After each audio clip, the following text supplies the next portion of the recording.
너무 복잡해가지고 잘 모르겠다고 지금 하는 양포세무사라고 하죠. 1주택자를 위한 정책이다. 하해와 같은 은혜는 네. 내리었다. 네. 그 소급을 좋아하던 민주당. 그렇죠. 이렇게 여당은 이게 모든 걸 베풀기만 하지는 않아요. 소량에게 물려가도 정신만 차리는 할수 있다고. 저희와 함께 오늘 복잡한 양도의 세계로 한번 가보실까 합니다. 매부리원 여러분 안녕하세요. 매일경제신문사 손동호 유준호 기자입니다. 매부리TV에서 오늘부터 새 코너를 시작합니다. 바로 위클리 콕인데요. 이번 주에 가장 핫했던 부동산 뉴스를 모아 함께 읽고 관련 이슈를 친절하게 설명해드리는 시간을 저희가 마련했습니다. 사실 매부리TV가 매주 두세 차례 뉴스레터인 매부리 레터를 발송하는데요. 레터에서 다뤘던 부동산 뉴스 중에서 중요한 것을 골라서 함께 얘기해볼까 해요. 저희가 4월달부터 시작했는데 벌써 한 6천 명 정도 모인 것으로 알고 있습니다. 아니 이거 저기 돈 내고 구독해야 되는 거 아닙니다. 지금까지는 무료로 지금 발송하고 있습니다. 매주 그러면은 저기 부동산 시장의 주요 뉴스를 구독 신청만 하면 레터로 그냥 받아볼 수 있는. 무료로. 그래서 저희가 부동산 말고도 뭐 주식도 있고 절약에 대한 부분도 있고 다양한 걸 지금 다루고 있어요. 그러면 저기 위클리 콕은 또 어떤 형태인가요? 레터에서 다뤘던 내용 중에 중요하다고 생각되는 부분들을 뽑아가지고 저희가 직접 설명해드리고 저희가 그거에 대한 이제 의견과 뒷얘기 나누는 시간이죠. 오늘 첫 번째 시간에는 여당의 양도세 개편안에 대해 가지고 자세하게 설명을 해드릴까 해요. 저 취재하면서 양도세 나오면 양도세 양자만 나도 머리 아파요. 근데 실제로 저만 그런 게 아니라 세무사님들조차도 요즘 그런 얘기가 나온다면서요? 너무 복잡해가지고 잘 모르겠다고 지금 하는 양포세무사라고 하죠. 이런 분들이 많이 생겼는데 실제로 장특공제라고 들어보신 적 있으세요? 그 주택 오래 가지고 계신 분들이면은 저기 양도세 낼 때 조금 감면해주고 뭐 이런 그렇죠. 거잖아요. 네. 1가구 1주택자에게 특히 중요한 문제잖아요. 갈아타기 할 때. 근데 1가구 1주택자에 대한 장특공제가 2019년까지만 경우의 수가 8개였대요. 근데 지금 이제 여당 개편안까지 통과되면 몇 개 될 것 같으세요? 경우의 수가 많던데 그 구간별로 또 이번에 뭐 차등을 두고 이래가지고 근 200개 가까이 된다 뭐 이런 보도도 좀 있었던 것 같아요. 정확히는 189개가 된답니다. 와 진짜 8가지만 할 때만 해도 그냥 이렇게 보면 대충 내가 몇 퍼센트 이제 받을 수 있구나 공제로 했는데 189개면 그 일일이 케이스들 지금 다 분류해가지고 세금을 다 다르게 매기겠다 이런 아이디어인데요. 네, 양도세 부분이 정말 어렵거든요 실제로. 근데 소량에게 물려가도 정신만 차리면 살 수 있다고. 저희와 함께 오늘 복잡한 양도세 세계로 한번 가보실까 합니다. 이제 양도세 개편안이라는 게 크게 세 가지만 기억하시면 됩니다. 일단 1가구 1주택의 양도세 비과세 기준이라는 게 있었어요. 그게 시세 9억에서 12억으로 올라간다. 집값이 하도 많이 오르니까 실제로 1주택 가지고 있는데 세금 부담이 너무 커지니까 불만들이 너무 많았어. 그래서 그렇죠. 그걸 좀 진정시키기 위한 거였잖아요. 그런 거였죠 사실은. 그런데 이제 두 번째, 그다음에 시세 차익에 따른 장기 보유 특별공제 차등 아까 이제 유준호 기자가 얘기하셨죠. 그다음에 마지막으로 다주택자의 최종 1주택 시 장기 보유 특별공제 적용 변화.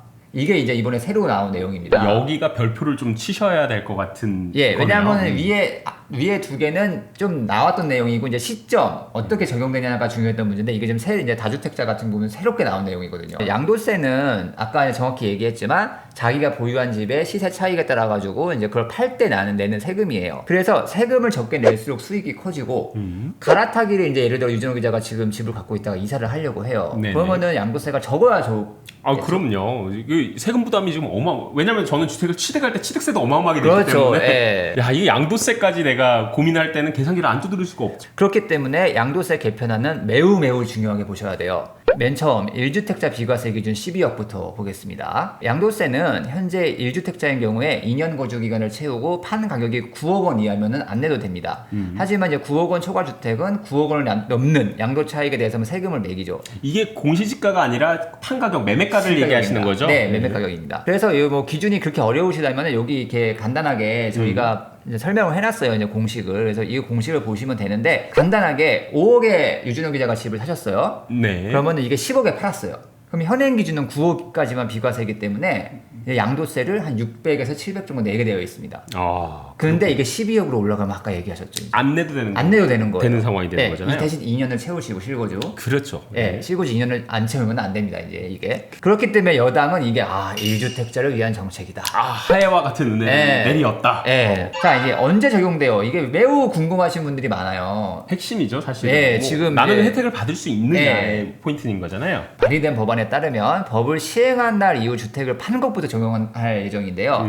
여기서 이제 국세청 등에 따른 유권 해석을 받으면 판 기준은 잔금 처리일이나 등기 이전일 중에 빠른 날. 근데 보통 잔금 처리일과 등기 이전일이 같은 날인 경우가 비슷하게 많지만 하시죠. 예. 예, 가끔 약간 다른 경우들이 좀 있잖아요. 시차를 좀 두는 예. 분들 좀 있죠. 그래서 빠른 날이 되는 건데 다시 말해서 매도 계약만 하고 등기 이전이나 잔금 처리를 안 했으면 혜택을 받을 수도 있다는 뜻입니다. 그러면 최근에 뭐 한두 달 사이에 계약을 체결하신 분들은 잔금일을 조금 조정하거나 조금 그럴 가능성이 눈치 높을 것 싸움을 같아요. 하셔야 된다라는 얘기로 들리기도 하네요. 네, 왜냐면은 지금 이제 이 법이 빠르면은 8월 임시국회 아니면 9월 이제 국회 때 처리될 계획이기 때문에 여당이 법 시행 후에 파는 게 양도세 측면에서 유리하기 때문에 아마 그렇게 할 가능성이 매우 높을 것 같아요. 그러면은 내가 산 집이 이제 한 10억 이하이신 분들은 한번 고민을 해보셔야 될 시점이다. 네, 그렇죠. 네, 시점을 갖다가 한번 따져봐야 된다. 네, 내가 집을 특히 팔려고 이제 생각하고 있었다. 그런 경우에는 이제 좀 시점을 좀 고려해 봐야 되는 시점이 온 거죠. 이 정도면은 문제가 매우 복잡하다고 하지 않겠죠. 간단하죠. 그냥 네. 내가 팔 가격이 얼마다? 네. 그다음 법안 통과된다 아니다 유무만 따졌으면 되는 거잖아요. 예. 근데 여기서 이제 매우 중요한 걸 여당이 넣었습니다. 1주택자가 집을 오래 보유 거주하면 이제 주어지는 장특공제를 양도 차익에 비례해서 이제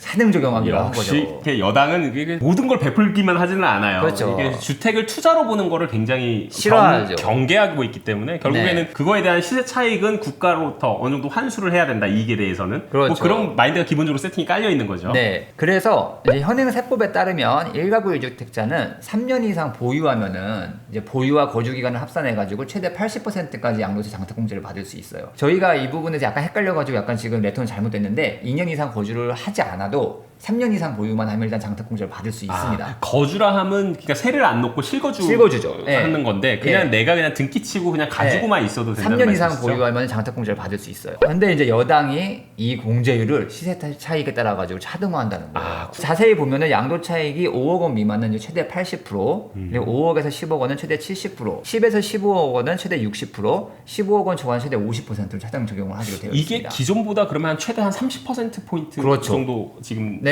되는 거죠? 그래서 문제는 이제 여기서부터입니다. 1주택자라도 보유 기간이 길고 양도 차익이 클수록 이번 개편안 때문에 오히려 양도세가 증가하는 상황이 시뮬레이션을 해보니까 나오더라고요, 지금. 야, 실제로 이 세금이라는 게 이렇게 지금 복잡한 것 같아요. 또 사실 지금 한 2014, 15년 이후부터 부동산 가격이 워낙 서울 등 수도권 워낙 많이 오르지 않았습니까? 그래서 많이 갖고 있어도 이게 되는 순간에 이제 역진되는 상황이 발생을 하는 거예요. 그래서 실제로 이제 보십시다. 이제 고덕동 고덕 아이파크 전용 115.45제곱미터 이제 양도 차익을 저희가 대충 이제 한 몇 년 가정했을 때 시세 차익이 얼마일 거라고 이제 시세를 보고 이제 봤어요. 가정해놓고 시뮬레이션을 네. 한 거죠. 그래서 10억 6천만 원이라고 이제 봤더니 양도세가 원래는 지금 현행 세법에서는 2,499만 원이었는데 4,113만 원으로 바뀌어요. 거의 뭐 지금 더블 비슷하게 예. 올라가는 그리고 여기 상황이네요. 보면은 이제 대치동 한복 미루 아파트죠 이게 10년 전 가격이 18억 원 정도로 시정을 하고 지금 40억 원 정도 시세가 나오는데 양도세가 1억 2,100만 원이었는데 3억 1,566만 원이 2억 원이 올라. 이러면은 두 배보다 더 뛴다는 더 뛰는 거죠. 더 뛴다는 얘기잖아요. 예. 그래서 지금 이제 개편안이 1주택자에게 유리하다던 정부의 설명이 이게 어떻게 된 거냐. 그리고 이제 약간 지적이 계속됐죠. 그러다 보니까 이번에 이제 여당이 개편안을 완전 성안이라고 하죠. 법안을 만들면서 하나를 딱 넣어요, 이제. 그러면서 이제 이 부분이 중요한 겁니다, 이제. 법 시행 후 매입한 집부터 제도를 적용한다. 그러면 앞으로 매입할 집부터 그렇죠. 적용을 하겠다. 예. 그 소급을 좋아하던 민주당. 그렇죠. 여기서는 지금 소급을 안 하는 걸로 일단 그렇죠. 결론이 난 이게 거네요. 굉장히 부담이 컸던 것 같아요. 이제 뭐 장기 보유했던 은퇴자들 이거 어떻게 된 거냐. 강남뿐만 아니라 실제로 아까도 얘기했지만 2014, 15년 이후부터 집값이 이렇게 올랐는데 서울의 웬만한 아파트들이 양도세를 피해갈 수 없고. 그렇겠네요. 아니 그거 뭐 짧게 갖고 있다가 팔란 얘기냐 막 이런 얘기가 나오기 시작하니까. 단타를 조장하는 정부? 네, 그렇죠. 지금 여기부터 문제입니다. 새 집을 살 사람은 나중에 양도세를 아끼기 위해서 어떻게 할 것 같으세요? 지금 집을 내가 살려고 하는데 지금 빨리 살려고 빨리 사야 되는 거 아니에요? 빨리 사야 통과되기 되죠. 전에 빨리 네. 서둘러야 되는 이런 뭐 상황이 그럴 수도 생기겠네. 있고 1주택자 입장에서는 지금 집은 해당을 안 받잖아요. 빨리 갈아타야 되겠네. 네, 아니면 다음 주택을 빨리 못 갈아탔다. 그럼 다음 주택이 굉장히 중요해지잖아요. 그렇습니다. 양도세가 굉장히 커지기 때문에 그렇기 때문에 굉장히 갈아타기를 고려하지 않고 한 번에 되게 그냥 좋은 집으로 점프하려는 사람들이 의외로 늘어날 수도 있는 거예요. 그렇겠네. 조금 더 무리해서 네. 내가 이 갈아타기가 워낙 비용이 커지니까. 비용이 커지니까. 네. 그래서 법의 이런 맹점을 알면서도 저희가 투기 조정한다 이런 것 때문에 기사를 그렇게 사실 못 썼어요, 사실은. 저희도 되게 조심스럽잖아요. 예, 이게 막, 이런 막 꿀팁이 있습니다. 이렇게 쓰면은 또 얼마나 정부가 무섭습니까? 그렇습니다. 그래서 집값이 위험하다고 홍남기 부총리부터 나와가지고 맨날 얘기하고 있는데 이게 지금 무주택자 보고 집을 사라고 무치기는 건지 저희도 솔직히 잘 모르겠어요. 여당 생각 이게 지금 되게 맹점이 있는 거거든요. 근데 실제로 부동산 정책들을 요즘 여당이 많이 지금 드라이브를 걸고 내놓고 있는데 그 실제로 그 당국 정부하고 이렇게 교감이 있어서 나오는 정책들이 많지는 않더라고요. 국토 보니까 정확히 잘 알겠지만 사실은 되게 정부가 여당이 먼저 이렇게 성안이 된 걸 아니면은 방향이 정해진 걸 갖고 그냥 끌려가는 경우들이 되게 많아요. 그런 것 같아요. 특히 조세부는 국토부에서 건들 수 있는 부분도 그렇죠, 아니고요. 기재부죠. 기재부이기도 근데 하고요. 기재부 쪽 얘기를 들어보면 기재부조차 그 조세과조차도 약간 그냥 끌려간다. 여당에서 지금 꺼내드는 안들은 뭐 뚜껑 열어보면 정말 어마어마한 그렇죠. 안들이 너무 많이 그러니까 나와서 사실 저희가 1주택자에게 이게 불리하다, 이게 늘어날 수 있다고 썼던 이유는 어떻게 보면은 이게 지금 시세 차익에 따라 차등한다는 게 좀 문제가 있을 수도 있다라는 걸 지적했던 거거든요. 어떻게 보면. 근데 솔직히 이거 소급 적용 안 한다고 이게 넣었다고 이게 법안 자체가 갖고 있는 문제점이 없는 게 아니지 않습니까? 지금 아까도 얘기했지만 지금 다음 1주택자조도 다음 집을 할 때 엄청 고민이 될 수밖에 없게 만들어 놓는 거예요, 지금. 그렇죠. 사실 이런 정책 요인에 따라서 내가 집을 갖다 매수할 시점이 빨라지고 늦춰지고 하는 것 자체가 조금 문제가 있는 거죠, 있는 사실은. 거죠. 사실 주택 실수요자들의 어떤 주거의 수요 그렇죠. 자체를 정책으로 지금 막 조정을 하겠다는 그러니까 건데. 이거를 되게 투기꾼이다. 그리고 아까 봤지만 이제 경제적 차익에 의해 가지고 있는 걸 싫어하는데 사실은 이 법 때문에 더 그렇게 몰아가는 측면도 있는 거예요. 그냥 나는 별 생각이 없었는데 이런 게 계속 나오다 보니까 사람들이 이거 어떻게 된 거야? 그러면서 더 관심을 갖게 되고. 세금뿐만 아니라 뭐 대출 규제도 그렇죠. 그렇고요. 진짜 어마어마하게 많습니다. 그래서 이런 그 주택 수요자들의 심리 자체를 갖다가 이렇게 흔드는 네. 이런 법안들은 참 걱정스러운 것도 사실인 것 같아요. 네. 또 주택 수요자 이제 심리를 얘기하셨는데 이번에 매우 중요한 기준이 하나 더 바뀌었죠. 이게 슬쩍 들어갔더라고요. 이번에 법안에 보니까. 그래서 이제 저희 매일경제신문이 단독 기사를 했던 건데 이제 이걸 보겠습니다. 일면 썼었죠. 네, 일면 톱을 일면이었죠. 썼던 기사입니다. 네, 다주택자가 여러 가지 집을 이제 갖고 있다가 하나 팔아가지고 마지막 최종 1주택이 되면은 장택공제를 받을 수 있었어요. 근데 그동안에는 이 해당 주택을 처음 산 날부터 계산했거든요. 예. 그렇죠. 그러니까 네. A, B, C, D가 있으면 네. A를 처음 B, C, D를 다 팔더라도 네. 그냥 A를 산 그날 기점으로 적용을 한다는 얘기였잖아요. 예, 근데 이번부터 2023년부터 다 팔고 내가 1주택자가 단 최종 시점부터 계산한다고. 그러면 내가 A를 2003년도에 샀더라도 B, C, D를 최종 처분한 날이 그러면 2021년이다. 그렇죠. 그러면 A에 대한 세금 부과는 2021년부터 1년부터 시작되는 거죠. 적용하겠다 이런 얘기잖아요. 예, 근데 이게 문제는 뭐냐면은 아까도 얘기했지만 장특공제라는 거는 보유 3년을 채워야 되는 거잖아요. 네. 그러면 보유 기간 내가 다주택자가 돼서 보유 다 팔고 3년 안에 마지막 주택까지 팔면 그 마지막 이제 두 번째 주택을 판 시점부터 그럼 아무것도 장특공제 못 받는 거예요. 그렇네요. 네. 그래서 여기 이제 설명을 해놨죠. 이제 2010년에 A, B, C, D 하고 B, C, D 해가지고 A가 됐는데 원래는 2010년부터 해야 됐던 거를 지금 이제 다 팔고 그때부터 하는 거다 해가지고 이제 매우 양도세가 커질 것이다. 커질 것이다. 그래서 결국 이 말은 보면은 여당이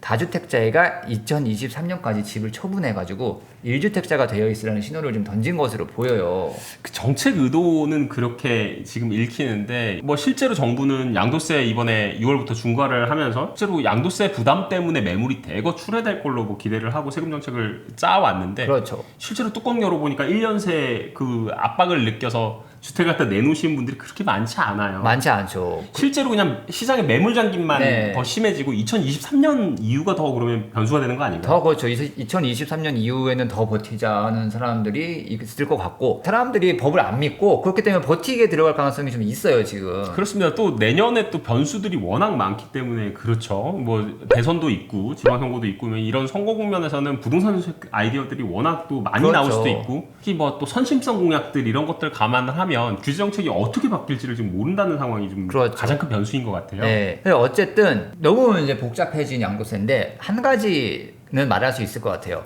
일단 집은 오래 보유하면 특히 대도시일 경우 물가 상승률과 화폐 가치라는 게 있잖아요. 그렇습니다. 일반적으로 우리나라 경제가 망하지 않는 한 집값은 오른다고 보는 게 맞습니다. 이게 뭐 중간중간 떨어지는 하락 구간에 있어도 장기 추세선을 기준으로 봤을 때는 그렇죠. 장기 우상향을 한다라는 말씀이시군요. 그리고 지금 1주택자는 보유한 집을 팔 때 양도세도 깎아주고 장택공제도 많이 받고 그다음에 비과세 기준도 12억으로 올라간다. 올라간다. 예. 하지만 법이 시행된 후 매수한 집부터는 아니다. 그래서 이제부터 오래 살아도 세금이 알뜰없다. 그래서 갈아타기를 고려한다면 아까도 얘기했지만 내 인생의 마지막 집을 사야 된다는 거냐 지금. 보통의 경우에는 이제 이렇게 올라가는 차근차근 이렇게 생애 주기에 따라 가지고 작은 집을 샀다가 넓히고 그다음에 뭐 지역을 이사하고 이렇게 이런 식으로 했는데 지금 솔직히 말하면 패닉바잉 30대 패닉바잉이 이런 경우 많잖아요. 그냥 한 번에 그냥 바로 내가 살 수 있는 내 여력이 되는 집 중에 내 자금 여력 중에 가장 좋은 집을 바로 간다는 사람들이 되게 많아요 지금. 그것도 내가 가지고 있는 자금만 아니라 대출까지 그렇죠. 풀로 받아서 뭐 대출 뭐 부모님 부모님까지. 돈 다 끌어모으잖아요. 가동 자금을 총 동원을 해서 좀 저희가 아까도 말씀드렸지만 이런 식으로 기사 못 썼다고 저희가 말씀을 드렸잖아요. 근데 분명히 또 이런 식으로 또 틈바구니에 찾아가지고 움직이는 사람들이 또 분명히 있을 거거든요. 있을 거예요. 그렇기 때문에 정말 의도와 1주택자를 위한다고 했는데 도저히 솔직히 얘기해서 잘 읽히지는 않습니다. 시장 참여자들은 그 정책 머리 꼭대기 위에서 노는 것 같아요. 그러니까요. 그 사람들을 지금 잡으려고 뭘 대봐야 그거보다 더한 액션들이 지금 나오고 있어서. 그래서 저희가 이제 이 레터를 보고 주로 얘기를 했는데 이거랑 연관되는 얘기를 좀 하나 더 해봐야 될 것 같아요. 저희가 이제 2주 전 레터에서 증여 얘기를 했어요. 수도권의 10대 갭투자가 엄청나게 증가를 했답니다 지금. 봤잖아요. 내가 어릴 때부터 집값과 뭐 주식 가격이 뭐 이렇게 정말 자산가격이 오르는 걸 보니까 아 이거를 내가 아이를 위해서 미리 좀 해줘야겠다. 그렇죠. 예, 그래서 뭐 요즘 주부님들 보시면은 증여를 해가지고 그 10년에 한 번씩 2천만 원씩 가능하니까 가능하죠. 비과세로 네. 주식을 사는 삼성전자 주식을 사는 사람들도 있고 이걸 갖고 갭 투자를 하는 사람도 있고 그렇습니다. 별 경우가 다 생기는데 서울 아파트 증여 비중이 3년 새 3배가 와. 뛰었답니다. 이게 이제 사람들이 다주택자분들 특히 돈 많으신 분들이죠 금수저 이런 분들이 이제 팔기는 그렇죠. 아깝고 종부세는 이제 어쨌든 인별 사람당 과세 되니까 과세니까. 과세도 좀 줄여놓고 세금도 그렇습니다. 양도세 하자니 아깝고 그냥 자식에게 줍시다. 그래서 이제 이런 뭐 증여에 대한 얘기는 간단하게 드릴게요. 이제 배우자는 6억까지 되고 그 다음에 성년이 된 자녀는 5천만 원, 그 다음에 미성년은 2천만 원. 그다음에 사위 며느리도 되더라고요. 그러니까 되는군요. 예, 1,000만 원 이렇게 된다고 하는데 양도세는 저런 식으로 해가지고 이제 굉장히 큰 폭으로 늘려놓고 그러다 보니까 사람들이 증여를 계속 찾는 거거든요 지금. 증여 방식도 조금 절세 팁들이 조금 나오고 있다는 얘기를 좀 들었어요. 부담부 증여인가? 뭐 네. 그런 얘기들도 좀 있더라고요. 그러니까 부담부 증여는 정확히 뭐냐면은 이거죠. 그러니까 집값에 대해 가지고 전체에 대한 증여세를 매기게 되어 있는데 전세를 끼고 있는 집이라면은 요 전세 금액에 대해서는 빼고 증여세를 매기고 요 전세 금액에 대해서는 양도세를 하게 되는데 이게 채무가 이전됐다고 보는 이전됐다고 거군요. 보는 거예요. 근데 이게 일반적으로 전체에 대한 증여세를 세기 때문에 네. 이게 약하답니다. 그러면은 부담부 증여로 넘어갔을 때는 일부 양도세와 그렇죠. 증여세를 함께 내는데 증여세가 하도 세다 보니까 나머지 그 채무 부분에 대해서는 자식한테 양도세 이전을 해버리는 게 훨씬 더 유리한 혜택이 된다는 말씀이시죠? 그리고 다주택자들은 어차피 다 전세를 끼고 어차피 집을 갖고 계신 분들이 많으니까. 그래서 뭐 이런 사람들도 있대요. 요즘에 뭐 저는 뭐 처음 들은 얘기인데 1세대 1주택인 경우에도 주어서 1세대 1주택인 1주택자들이 그런 선택을 하신다. 그러니까 그런 경우가 간혹 있대요. 그러니까 이제 죽을 때 상속하기는 너무 먼 것 같고, 그러니까 미리 증여를 고려할 경우에 내가 이제 전세를 끼고 어딘가에 대한 전세를 가겠죠. 그런 다음에 그 전세를 끼고 증여를 하는 경우가 간혹 있대요.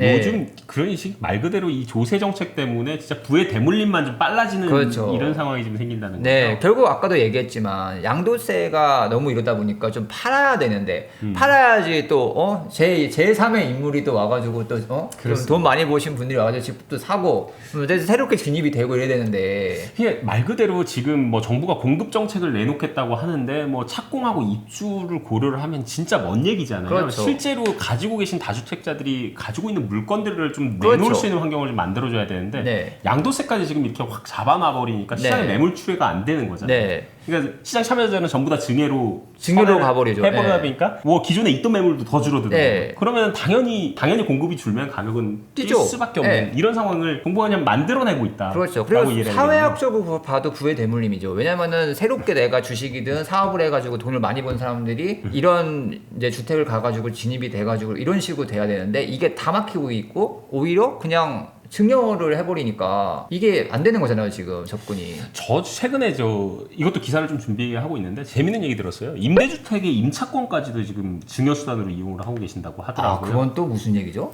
이게 그 임대주택 같은 경우에는 별도 임차권 거래가 이루어지고 있는데 실제로 뭐 분양권하고 다르게 신고나 이런 걸 할 필요가 없어요. 그러다 보니까 그 사업 시행자들이 그냥 임대 계약의 명의자만 바꿔주면 되는 구조거든요. 근데 그게 지금 경기도 A단지 뭐 이런 데 피가 뭐 3, 4억씩 붙어 있어요. 아, 진짜요?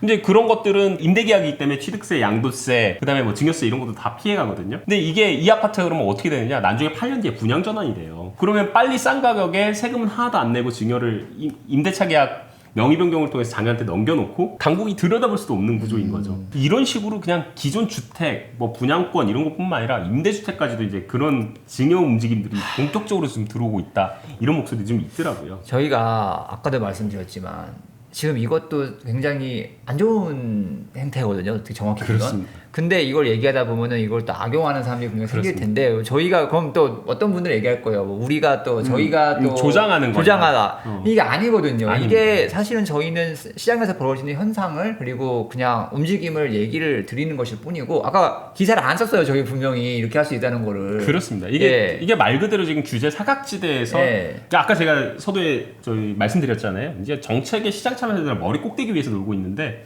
그걸 일일이 다 정책으로만 지금 컨트롤하려고 네. 하니까 이런 풍선 효과와 사각지대와 암시장들이 막 우후죽순으로 생겨나고 있는 상황인 것 같아요. 그러니까요. 이제 저희도 참 답답한 상황인 것 같습니다. 뭐 어떻게 보면은 본인의 자산을 어떻게 불리는지에 대한 팁도 될 수 있지만 이 사회가 지금 어떻게 굴러가는지에 대한 뭐 이런 걸 좀 생각해 볼 만한 주제가 될 것 같아요. 그렇죠. 나중에 결국에는 내 자식의 문제고 내 손주의 문제고 그렇죠. 뭐 우리 사회가 어떻게 가느냐 이런 문제와의 고민과 함께 섞여 있는 문제다. 네. 내가 돈 버는 것도 중요하지만 그런 기본 방향도 한번 고민을 같이 해봐 주셨으면 좋겠습니다. 네, 저희 위클리콕 오늘 첫 번째 시간 가져봤는데 이제 어떻게 보셨는지 모르겠습니다. 앞으로도 위클리콕은 매주 계속될 예정인데요. 자세한 내용은 더보기를 누르시면 링크 타고 들어오시면 됩니다. 그래서 신청해 주시면 될 것 같고요. 저희는 여기서 인사드리겠습니다. 예, 매부리원 여러분 성투하세요. 성투하세요. 주택 마련 주식 대박 매부리 하나면 오케이입니다. 매부리 구독 누르시면 부자 됩니다. 좋아요 누르시면 더 부자 됩니다.